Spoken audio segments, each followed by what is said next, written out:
ಹೆಣ್ಣು ಮಕ್ಕಳಾಗ್ಲಿ ಅಥವಾ ಗಂಡು ಮಕ್ಕಳಾಗ್ಲಿ ಹಿತಾರ್ಜಿತ ಆಸ್ತಿ ಆಗ್ಲಿ ಅಥವಾ ಜಾಯಿಂಟ್ ಫ್ಯಾಮಿಲಿ ಪ್ರಾಪರ್ಟಿ ಒಳಗಡೆ ತಮ್ಮ ಶೇರ್ ಅನ್ನ ಕೇಳಬೇಕಾದ್ರೆ ಸಹಜವಾಗಿ ನ್ಯಾಯಾಲಯದಲ್ಲಿ ವಿಭಾಗ ದಾವೆಯನ್ನು ಹೂಡ್ತಾರೆ. ಸೂಟ್ ಪಾರ್ಟಿಷನ್ ಸಪರೇಟ್ ಪೊಸಿಷನ್ ಹಾಕತಕ್ಕಂಥದ್ದು ನಿಮ್ಗೆಲ್ಲರಿಗೂ ಸಹ ಗೊತ್ತಿರುವಂತ ಅಂಶ. ಸೊ ಈ ಒಂದು ಸುಪ್ರೀಂ ಕೋರ್ಟ್ 2/4/2025 ಒಂದು ಜಡ್ಜ್ಮೆಂಟ್ ಅನ್ನ ಕೊಟ್ಟಿದೆ.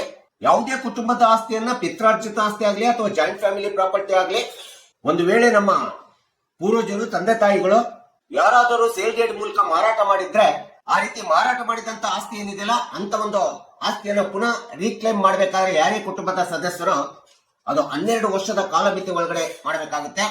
ಆಸ್ತಿ ಮಾರಾಟವಾಗಿ 12 ವರ್ಷ ಆದ ನಂತರ ಯಾವುದೇ ಕುಟುಂಬದ ಸದಸ್ಯರು ಇಂಥ ಒಂದು ಆ ಮಾರಾಟವಾದಂತ ಆಸ್ತಿಯ ಮೇಲೆ ಮತ್ತೆ ನಮಗೆ ಪಾಲು ಬೇಕೆಂಬತಕ್ಕಂಥ ವಿಭಾಗ ದಾವೆಯನ್ನು ಹಾಕ್ಲಿಕ್ಕೆ ಬರೋದಿಲ್ಲ ಅಂತ ಹೇಳ್ಬಿಟ್ಟು ಸರ್ವೋಚ್ಚ ನ್ಯಾಯಾಲಯ ಒಂದು ತೀರ್ಪನ್ನು ಕೊಟ್ಟಿರ್ತಕ್ಕಂಥದ್ದು ನಾವು ನೋಡ್ತಾ ಇದ್ದೀವಿ.